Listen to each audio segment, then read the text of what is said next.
राधे राधे दोस्तों, मेरा नाम है तुषार। मैं हूँ सिक्योरिटी एनालिस्ट इन साइबरियान। आज हम देखने वाले हैं डीएनएस फुटप्रिंटिंग, किस तरीके से हम डीएनएस फुटप्रिंटिंग परफॉर्म कर सकते हैं प्रैक्टिकली। आज हम देखेंगे किस जो टूल्स आपको स्क्रीन पर दिख रहे होंगे, एमएक्स टूल बॉक्स और सबलिस्टिया, इनका यूज़ करके हम देखेंगे किस तरीके से हम प्रैक्टिकली डीएनएस जो भी डोमेन नेम सिस्टम है हमारा, जो भी डोमेन है उसकी फुटप्रिंटिंग किस तरीके से कर सकते हैं। बेसिकली फुटप्रिंटिंग करने से पहले हम देख लेते हैं कि डीएनएस आखिरकार है क्या और कि ये किस तरीके से काम करता है। आपको समझाता हूँ मैं। सबसे पहले इसके जो हमारा सर्च बार है इसके अंदर मैं DNS लिख के एंटर मारूंगा और एक इमेज है जिसके थ्रू आप इजीली अंडरस्टैंड कर सकता हूँ मैं आपको about DNS domain name system. Open in new tab. Basically ये इमेज है जिसको आप देख सकते हो। इसके अंदर ये जो आप इमेज देख रहे हो इसके अंदर जो ये है क्या, ये हमारा क्लाइंट है। बेसिकली ये क्या कर रहा है, यहाँ पे जो भी रिक्वेस्ट हम भेजते हैं अपने सर्वर की तरफ तो वो किस तरीके से हमें रिजल्ट देती है वो हम इसके अंदर देखेंगे। ये क्लाइंट है, इसने रिक्वेस्ट भेजी, लाइक इसने लिखा cyberyan.in और जो रिक्वेस्ट है वो जाएगी रिजॉल्विंग नेम सर्वर के पास, ISP के पास, इंटरनेट सर्विस प्रोवाइडर। अगर इसके पास वो वेबसाइट अवेलेबल होगी, अगर इसके कैशे में स्टोर होगी तो वो क्या करेगा, जो भी वो वेबसाइट है वो उसके सामने आ जाएगी, जो भी वेबसाइट वो विजिट करना चाहता है। अगर वो वेबसाइट वहाँ पे नहीं है अवेलेबल तो जो हमारी रिक्वेस्ट है, जो भी हमारा क्लाइंट है उसने साइबरयान लिखा और जो रिक्वेस्ट है हमारी रिजॉल्वर नेम सर्वर के पास गई, ISP के पास गई, अगर वो वेबसाइट उसके पास अवेलेबल नहीं है तो जो हमारी रिक्वेस्ट है वो जाएगी रूट नेम सर्वर के पास। वो देखेगी कि इस जो भी है ये इसकी IP क्या है, क्योंकि ये जो रूट नेम सर्वर है ये क्या करता है, IP स्टोर करने का काम करता है DNS के अंदर।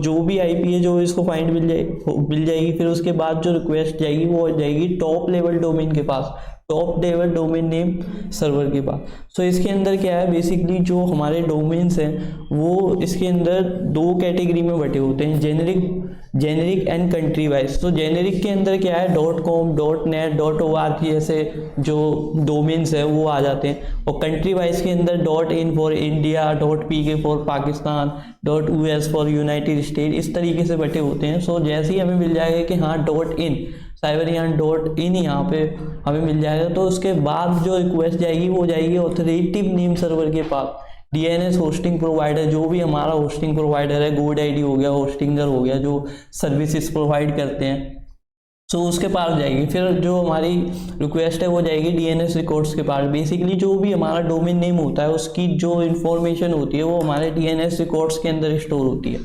जो भी DNS रिकॉर्ड्स हैं, अब ये हम डिस्कस करेंगे कि कौन कौन से कॉमन रिकॉर्ड्स होते हैं और क्या इनका यूज़ होता है, किस तरीके की इंफॉर्मेशन वो स्टोर करते हैं अपने अंदर। फिर उसके बाद जो भी वेब सर्वर है और एज साइट फाइल्स, जो भी फाइल्स हैं हमारी HTML, .css होगी, .js होगी, जो भी क्लाइंट साइड जो लैंग्वेजेस हैं जो यूज़ होती हैं फॉर मेकिंग वेबसाइट, और सर्वर साइड लैंग्वेजेस भी होती हैं इसके अंदर। जो भी वेबसाइट है वो विजिबल हो जाएगी हमारे क्लाइंट को। एक बार ये डिस्कस कर लेते हैं कि DNS रिकॉर्ड है क्या और DNS रिकॉर्ड किस प्रकार की इंफॉर्मेशन रखते हैं। मैं सिंपली DNS रिकॉर्ड्स लिख के एंटर मारूंगा तो पहली ही वेबसाइट है, इसको आप ओपन कर लेंगे। हमें बेसिकली DNS रिकॉर्ड्स मैंने बता दिए, जो भी इंफॉर्मेशन है वो स्टोर करने का काम करते हैं related to the domain. Most common types of DNS records. Basically इसके अंदर A रिकॉर्ड है। A रिकॉर्ड क्या है, IPv4 से रिलेटेड जो इंफॉर्मेशन है वो स्टोर करके रखता है। A4 रिकॉर्ड के अंदर IPv6 आ जाता है हमारा, जैसा कि आप देख सकते हो। और CNAME रिकॉर्ड क्या करता है, जो भी हमारा डोमेन है उसके सब डोमेन्स होल्ड करके रखता है अपने पास। ऐसे हम बात कर लें MX रिकॉर्ड की, जो भी ईमेल रिलेटेड जो भी इंफॉर्मेशन होती है वो ये स्टोर करने का काम करता है। और TXT रिकॉर्ड हो गया, मेल सिक्योरिटी से रिलेटेड इंफॉर्मेशन रखता है, जो भी काम करते हैं। NS रिकॉर्ड हो गया, स्टोर द नेम सर्वर, और DNS एंट्री। ऐसे ही और भी हैं, जैसे SO रिकॉर्ड हो गया, store admin information about a domain. ऐसी और भी हैं जिनको आप पढ़ सकते हो, देख सकते हो इनका क्या काम होता है। बेसिकली जो कॉमन है वो यही है जिनका आप यूज़ देखोगे और काफ़ी जगह आपको जो है ये देखने को मिल जाएंगे ईजीली। सो हम हमारे टूल का यूज़ करते हैं जो हमने सामने देखा, MX टूल बॉक्स। बेसिकली इसके अंदर सुपर टूल के अंदर जाओगे आप और इसके अंदर जैसे ही मैं साइबर यान लिख के एंटर मारूंगा, cyberyan.in, और इसके अंदर मैं सेलेक्ट कर लेता हूँ। इसके अंदर काफ़ी सारे ऑप्शंस हैं जिनका आप यूज़ कर सकते हो। इसके अंदर MX लुकअप मैंने बताया कि ईमेल से रिलेटेड जो भी इंफॉर्मेशन है वो आपको MX के अंदर मिल जाएगी। एक्सचेंज मेल, DNS लुकअप हो गया, हम DNS लुकअप परफॉर्म करेंगे। और भी इसके अंदर चीज़ें हैं जो आप दे सकते हो। मूवीज़ लुकअप कर सकते हो आप इसके अंदर, और A4 से रिलेटेड मैंने आपको बता दिया। और इसके अंदर सी नेम लुकअप कर सकते हो, सी नेम मैंने बताया था। TXT मैंने आपको बता दिया, जो मोस्ट कॉमन है जिनका आप यूज़ करते हो। DNS लुकअप करेंगे हम इसके अंदर cyberyan.in। सो इसने क्या करा, cyberyan.in और उसका IP मुझे दे दिया। अगर मैं इसका सिंपली IP इसके अंदर डालूं और ये मुझे डोमेन नेम दे दे, डायरेक्ट रिवर्स DNS लुकअप हो जाएगा वो भी आप इसके अंदर परफॉर्म कर सकते हो बेसिकली। और आगे आप देखोगे तो इसके अंदर मेरे को इसने रिकॉर्ड्स भी दिखा दिए, DNS रिकॉर्ड्स, ए हो गया, MX हो गया, तो इससे रिलेटेड जो इंफॉर्मेशन है दिखा दी। तो एक बार हम देख लेते हैं सब लिस्ट 3R।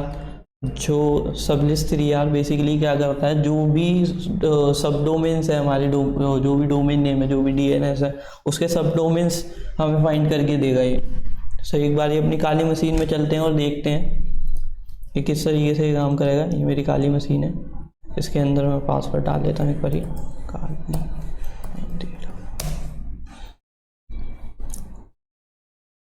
इसके अंदर टर्मिनल ओपन कर लेते हैं।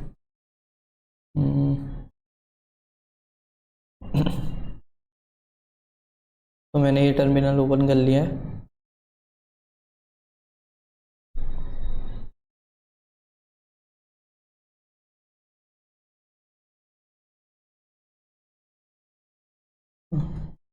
ना हैंग मारेगा।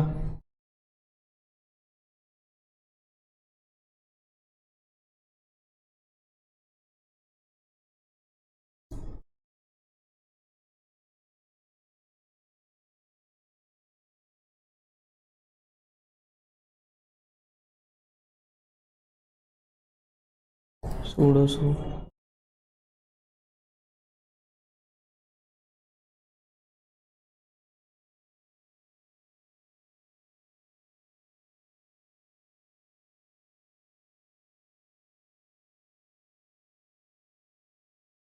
एक बार दोबारा से ओपन कर लेते हैं इसको। तो ये ओपन हो चुका है। इसके अंदर सिंपली मैं सूडो लिखूँगा और एंटर मारूंगा। काली नहीं, तो मेरे को रूट परमिशंस मिल चुकी हैं। सो इसके अंदर बेसिकली मैं सिंपली लिखूँगा सब लिस्ट 3R और -H लिख के मैं जैसे ही एंटर मारूंगा तो जो भी इसका हेल्प मेन्यू है वो खुल जाएगा। और आप देख सकते हो किस तरीके से बेसिकली हम यहाँ पे डोमेन नेम, सब डोमेन्स फाइंड करने वाले हैं। तो इसके लिए हम सिंपल ही सब लिस्ट 3R लिख के -D और उसके बाद सब, मैं एग्जांपल के लिए google.com लिख देता हूँ। google.com लिख दिया मैंने और जैसे ही मैं एंटर मारूंगा तो ये क्या करेगा, इसके सब डोमेन्स ढूंढने लग जाएगा। इसके अंदर ये इसने परफॉर्म कर दिया। ये जो टारगेट करेगा वो सी नेम को टारगेट करेगा, जैसा कि मैंने बताया कि जो भी सब डोमेन्स है वो हमारे सी नेम रिकॉर्ड के अंदर स्टोर होते हैं। सो इसने सर्चिंग स्टार्ट कर दी है, जिसके अंदर हम देख सकते हैं in window, in Yahoo, Google, Bing, Netcraft, DNS dumper, total virus, ThreatCrowd, SSL certificates, इन सब जगहों से ये जो है इंफॉर्मेशन गैदर कर रहा है। और ये थोड़ा सा टाइम लेता है रिजल्ट देने में, तो थोड़ा वेट करते हैं जब तक मैं आपको बता देता हूँ कि सब लिस्ट 3R का जो है इसके अंदर आप स्टार्टिंग में ही देख सकते हो -D मैंने फॉर डोमेन का यूज़ करा, -V for brute force, -P for ports, -V for verbosely हम इसका यूज़ कर सकते हैं, -T for threads, -e for engine, जो भी सर्च इंजन हमें यूज़ करना है एडिशनल अगर आप लगाना चाहते हो तो वो भी यूज़ कर सकते हो। -o फॉर आउटपुट, तो इन सब का आप यूज़ कर सकते हो। और प्रॉपर डेफिनेशंस भी यहाँ पे लिखी हुई है। -d domain name to enumerate subdomains, जैसे कि आप देख सकते हो हमने -d लिखा है और सब डोमेन्स जो भी है वो फाइंड करके ये लीजिए। तो इसने हमें 97 फाइंड करके दे दिए जो भी सब डोमेन्स है गूगल। तो इस तरीके से आप सब डोमेन्स भी निकाल सकते हो यूजिंग सबलिस्टेरिया। सो एक बारी अगर आपको जो भी हमारे पास DNS है उसकी और इन्फॉर्मेशन निकालनी है तो उसके लिए आप सिंपली ब्राउज़र पे जाके और टाइप कर सकते हो हु इज़ लुकअप लिख के आप एंटर मारोगे। सो पहली वेबसाइट है, इसके अंदर जाके आपको सिंपली यहाँ पे क्या करना है, cyberyarn.in लिख के मैं सर्च मार रहा हूँ। सो जैसे ही मैं सर्च मारूंगा सो जितनी इन्फॉर्मेशन पॉसिबल हो सकती है और DNS से रिलेटेड ये मुझे वो सब इन्फॉर्मेशन ला के देगा। जैसे कि इसने रजिस्टर बता दिया कि GoDaddy पे जो भी cyberyarn है वो रजिस्टर है, इसका जो डोमेन जो भी सर्विस प्रोवाइडर है वो GoDaddy है। सो इस तरीके से हम जो इन्फॉर्मेशन है DNS की निकाल सकते हैं। तो इस तरीके से DNS डोमेन नेम फुटप्रिंटिंग हम परफॉर्म कर सकते हैं। सो इस वीडियो में इतना ही। सो मिलते हैं नेक्स्ट वीडियो में। Thank you for watching this video. जब तक के लिए बाय बाय।